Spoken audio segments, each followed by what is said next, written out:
అతను ఒక దేశంగా దీవించాడు. అతనికి 12 కుమారులు, 12 మంది కుమారులు పుట్టగా ఆ కుమారులు ప్రియమైన బిడ్డలారా 12 గోత్రాలుగా మార్చబడి ఒక దేశంగా దీవింపబడ్డారు. నేటికి ఇజ్రాయెల్ దేశం ఎవరిదంటే యాకోబు పేరు ఇజ్రాయెల్. ఆ యాకోబు నుండి వచ్చిన 12 గోత్రాల ప్రజలే ఇశ్రాయేలు జనాంగం. ఆ ఇశ్రాయేలు జనాంగాన్ని దేవుడు దీవించి వాళ్ళకి జ్ఞానం ఇచ్చి, వాళ్ళకి బలమిచ్చి, వాళ్ళకి శక్తినిచ్చి ఒక ఉన్నతమైన స్థితిలో పెట్టాడు. ప్రపంచంలో ఎవరికీ లేని మందిరాన్ని కట్టుకున్నారు బంగారంతో.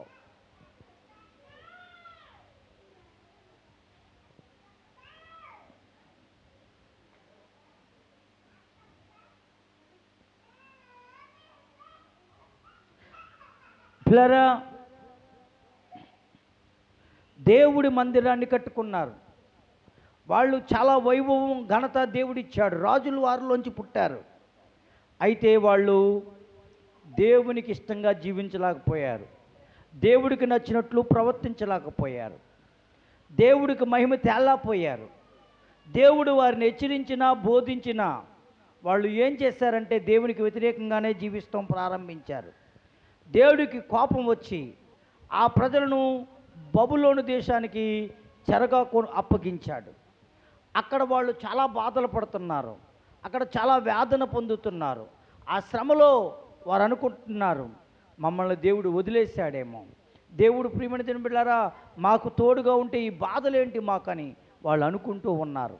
అయితే అలాంటి నిరుత్సాహంతో, కృంగుదలతో ఉన్న వారి దగ్గరికి దేవుడు వాక్కు వచ్చి భక్తిలో బలపరచబడుతున్న బిడ్డలను, అలాగే బలహీనతతో కుంగిపోతున్న బిడ్డలతో దేవుడు ఇస్తున్న వర్తమానం ఏంటి అంటే, ఇదిగో నిన్ను రక్షించేవాడును, ఎత్తుకుని రక్షించేవాడును నేనే. ఈరోజు కూడా నువ్వే పరిస్థితిని బట్టి కృంగిపోతున్నావో నాకు తెలియదు, ఏ సమస్యను బట్టి కృంగిపోతున్నావో తెలియదు. అలాంటి వారికి ఈరోజు పరిశుద్ధాత్ముడిచ్చే వాగ్దానం ఏంటో తెలుసా? ముదిము వచ్చే వరకు ఎత్తుకున్నవాడు నేనే, నిన్ను చేసిన వాడు నేనే, ఇదిగో నిన్ను రక్షించేవాడును, ఎత్తుకుని రక్షించేవాడును నేనే. దేవుడికి మహిమ కలుగును గాక. దేవుడు మనల్ని రక్షించకపోతే, స్వర్ణలత గారు, దేవుడు మనల్ని రక్షించకపోతే ఇంక మీకు సంబంధం లేదు. మీరు ఎత్తుకున్నారు, పెంచారు, ఆడించారు. ఇప్పుడు ఇంటికాడ ఆడింది కానీ ఇంకెక్కడ ఆడించవలసిన పని లేదు మీకు. దేవుడికి మహిమ కలుగును గాక. చేతులెత్తి ఒకసారి దేనికి స్తోత్రం, చెప్పలు కూడా సార్ దేవుని మహిమపరుద్దాం. హల్లెలూయా, హల్లెలూయా, హల్లెలూయా. ప్రియమైన దేవుని బిడ్డలారా, నేను ఎత్తుకున్నవాడు నేనే, నిన్ను రక్షించేవాడును నేనే.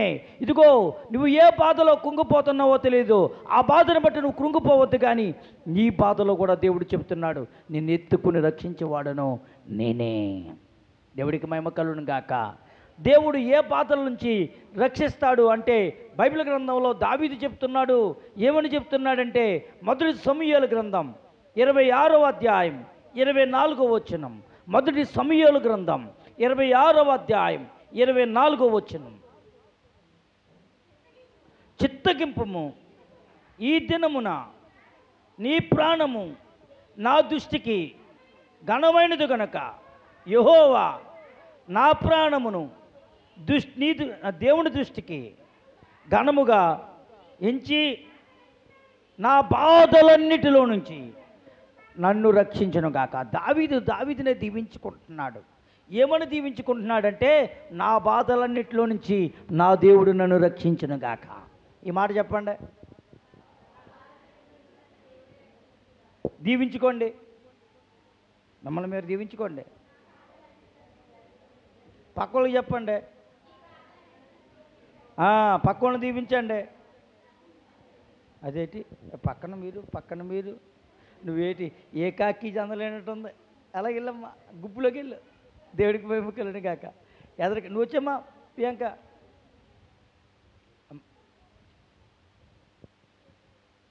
ఒక్కొక్కరు ఒక్కొక్క గుంపులో ఉండకూడదు, కరెక్ట్గా లైన్గా. ఓకే, దేవుడికి మహిమకలుగును గాక.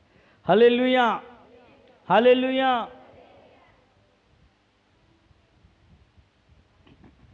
ఎక్కడాగో నీ బాధలన్నిటిలోంచి, నా బాధలన్నిటిలోంచి దేవుడు నన్ను రక్షించును గాక అంటున్నాడు.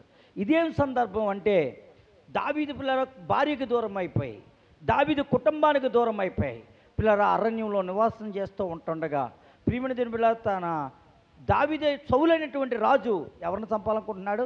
దావీదుని చంపాలనుకుంటున్నాడు. దావీదుని చూస్తూ ఉన్నాడు. ప్రియమైన దేవుని బిడ్డలారా, ఓ పక్కన దావీదు సౌలు దగ్గర నుంచి అపాయం ఉంది, ఓ పక్క నుంచి జంతువుల దగ్గర నుంచి అపాయం ఉంది, కుటుంబానికి దూరంగా ఉన్నాడు.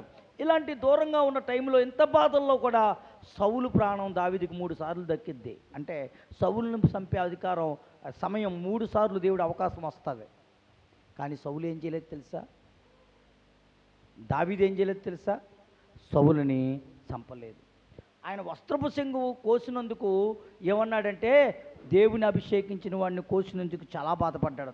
ఏం కొత్తేనే ఎందుకు ఎందుకు బాధపడ్డాడు? దేవుడు అభిషేకించా అంటే మరి దావీదుని ఎవరు అభిషేకించారు? దావీదుని కూడా దేవుడే అభిషేకించాడు. కానీ దేవుడు అభిషేకించాడని సౌలుకు తెలుసు. కానీ చంపడానికి ఏం చేయట్లేదు, వెనకాడతలేదు. దావీదుకి తెలుసు సౌలు ఎవరు అభిషేకించారని, కానీ చంపడానికి ఏం చేస్తున్నాడు? మాట అనడానికి కూడా ఏం చేస్తున్నాడు? భయపడుతున్నాడు. ఒక మాట చెప్తాను. దేవుని అభిషేకం పొందిన ఒక బిడ్డ ప్రార్థన చేసుకుంటూ ఉంటే కొంతమంది సెటైర్లు వేస్తారు. ఏమంటారా? వచ్చేసిందండి భక్తురాలు, వెళ్ళిపోతుందండి భక్తురాలు అని సెటైర్లు వేస్తారు. అలా దేవుని అభిషేకించిన వాడిని అనడం వల్ల నీ కుటుంబం మీదకి ఆశీర్వాదం రాకపోగా ఏమొస్తుంది తెలుసా? శాపం వస్తుంది. ఒకవేళ ఎవరన్నా లేచి పాటలో వచ్చేసాడండి పాటోడు పోటుగాడు అని ఏం చేస్తూ ఉంటారు? ఎగతల్లి చేస్తారు. దేవుడు అభిషేకించిన వాడిని గురించి మనం మాట్లాడుకోవడం వల్ల మన మీదకి నష్టం కలిగిద్ది, కానీ దీవెన రాదు. అది దావీదుకి తెలిసింది. ఏమండి, కొంతమంది పాస్టర్ గారుల గురించి సెటైర్లు. ఎవరి గురించి అమ్మా సెటైర్లు? బైబిల్లో వేయలేదనుకుంటున్నావా? చాలా